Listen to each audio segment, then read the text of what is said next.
Please subscribe. The click of the door latch behind me echoed like a gunshot in the sudden silence of his office.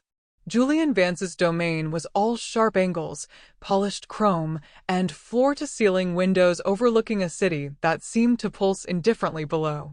He stood silhouetted against that indifferent panorama, not turning immediately. My new internship at Vance Innovations felt like winning a golden ticket, but standing there, clutching my notepad like a shield, the air crackled with something colder than ambition. It was entitlement. An aura he wore as easily as his bespoke suits.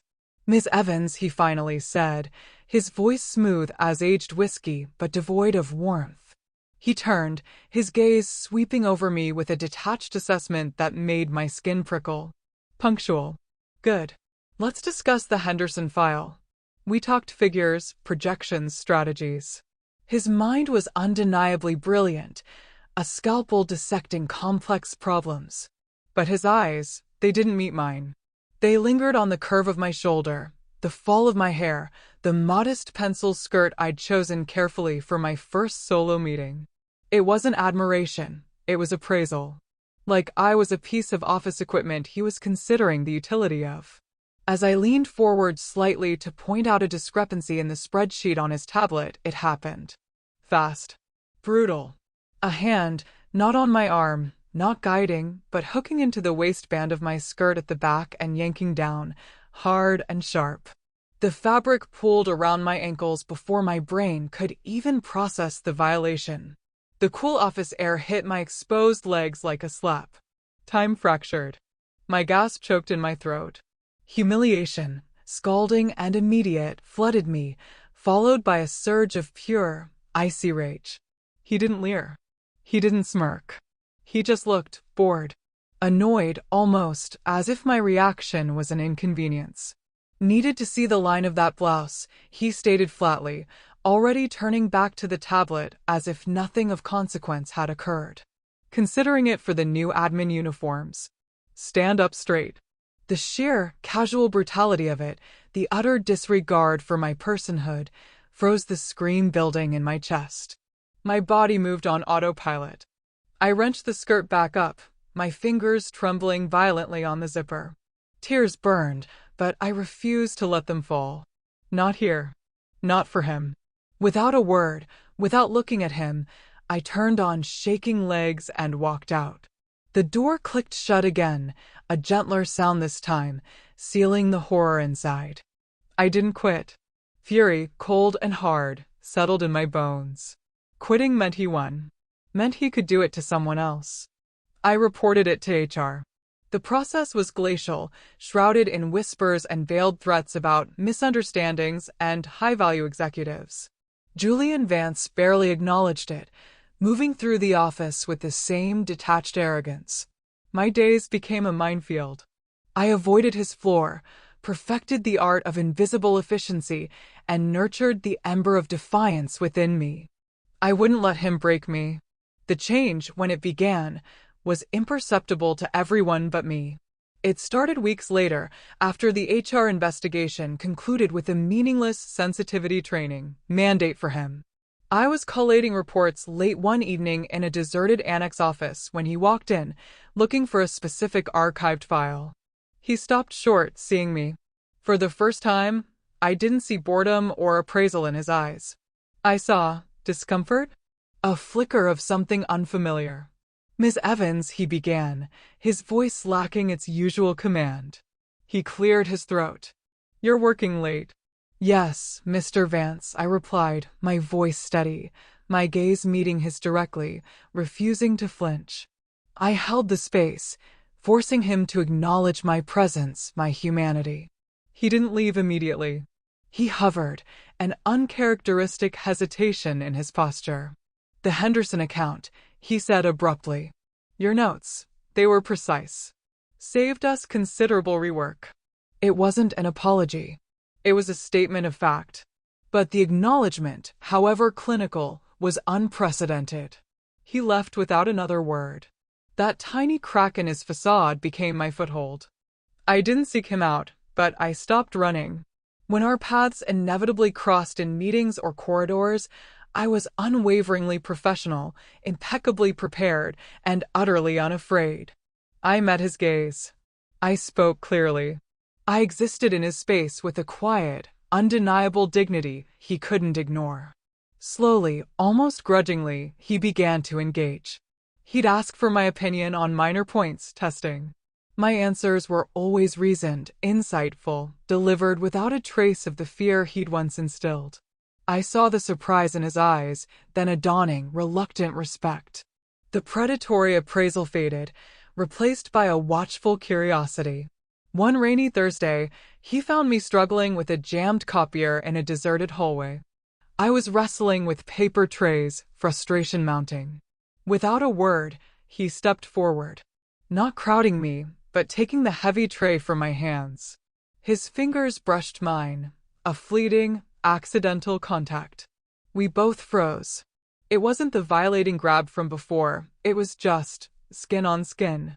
His eyes met mine, and for the first time, I saw genuine confusion, a flicker of shame quickly masked. "Let me," he said, his voice rough. He efficiently cleared the jam, his movements precise, avoiding looking at me directly. When the machine whirred back to life, he didn't leave.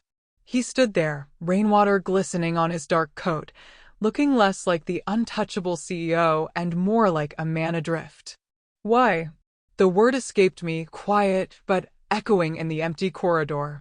He flinched, his gaze finally snapping to mine. He knew exactly what I meant. A long silence stretched, filled only by the drumming rain on the windows and the hum of the copier. He looked down at his hands, those hands that had caused such pain. "I don't know," he whispered, the admission sounding ripped from him. "It was easy. Like flipping a switch. Power. Habit. I never." He trailed off, swallowing hard. "I never considered the person on the other side." He finally looked up, and the raw vulnerability in his eyes was staggering. "Until you forced me to." It wasn't forgiveness. It was a beginning, an acknowledgement of the abyss he'd inhabited. That moment changed the current between us. He started seeking me out not for tasks, but for perspectives. He'd ask about my analysis, genuinely listen to my reasoning. He began delegating meaningful projects, trusting my competence. The casual cruelty he displayed towards others subtly lessened. He started holding doors, waiting for people to finish speaking, offering curt but sincere thanks. He was learning, painfully, clumsily, how to be human. Months passed. The ice thawed into a cautious, professional respect, then slowly, unexpectedly, into something warmer. We found ourselves working late together often, the city lights painting constellations on his office windows. Conversations shifted from spreadsheets to books, to the absurdities of corporate life, to shared, dry observations about the world outside the glass walls. Laughter, hesitant at first, then genuine, began to fill the spaces between strategy sessions. The first touch that wasn't accidental happened after a grueling but successful product launch. Exhaustion and elation hung in the air. He turned to me in the quiet aftermath of the celebratory chaos, a rare, unguarded smile softening his features. "We did it, Alara," he said, using my name for the first time. He placed a hand gently on my shoulder. Not possessive, not demanding, just grounding. A connection. A current, warm and startling, passed between us. My breath hitched. His smile faded, replaced by a look of profound awareness, a silent question. I didn't pull away. I nodded, just slightly. The world narrowed to that point of contact. The first kiss wasn't in his office. It was weeks later, walking through the frost-kissed park near the office on a Saturday morning, discussing nothing important. We'd taken to these walks, finding neutral ground away from the ghosts of Vance innovations. The air was crisp, sunlight dappling through bare branches. We stopped by the frozen pond, watching children skate. A comfortable silence fell. He turned to me, his eyes searching mine, reflecting the winter sky. He cupped my cheek with a hand that trembled slightly. The touch was infinitely gentle, a question asked with skin and breath. My hand covered his. He leaned in slowly, giving me every chance to retreat. When our lips met, it was a whisper, a promise, a profound apology woven into tenderness. It held the memory of pain, but spoke only of reverence and a hard one, fragile hope.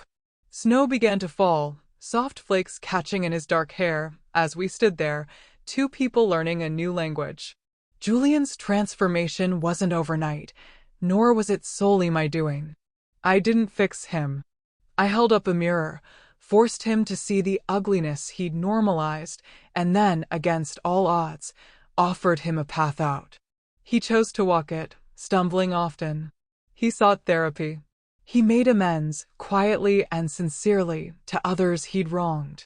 He restructured company policies, championing respect and zero tolerance for harassment with the same intensity he once applied to profit margins. He learned that strength wasn't domination, but integrity, power wasn't taking, but protecting. Our love story grew in the fertile ground of that redemption. It was built on late-night conversations that stretched into dawn, on shared sandwiches at his desk, now devoid of its intimidating aura, on the quiet comfort of reading together in his apartment, my head resting against his shoulder. His touches remained gentle, always seeking permission, a constant reminder of the respect he now understood was fundamental. A brush of his knuckles against my cheekbone as he handed me a coffee. His arm settling lightly around my waist when we walked, a shelter, not a cage. Foreheads touching after a difficult day, sharing breath and silent support. Hugs that felt like coming home, safe, warm, enveloping, speaking volumes about the sanctuary we'd built together from the wreckage. One evening, months after that first park kiss, I walked into his office, our office now in spirit. He'd had it redesigned. The chrome was softened with warm wood, the harsh lines eased by bookshelves and art. He stood by the window, not as a conqueror surveying his domain, but as a man appreciating the view. He turned as I entered, a smile lighting his face, reaching his eyes in a way I hadn't imagined possible the first time I stood there. He held out a small, flat box. "I found this," he said, his voice thick with emotion. I thought, maybe it was time. Inside, carefully folded, was the skirt. The same one. But it wasn't the same. Expertly repaired, the fabric pristine, the memory it held acknowledged but transformed. It wasn't an erasure, it was a mending. A symbol of the journey. "Alara," he said, taking my hands in his thumbs tracing gentle circles on my knuckles. "You saw the monster and didn't run. You saw the man struggling beneath and offered a hand. You taught me what it means to truly see another person. To cherish them."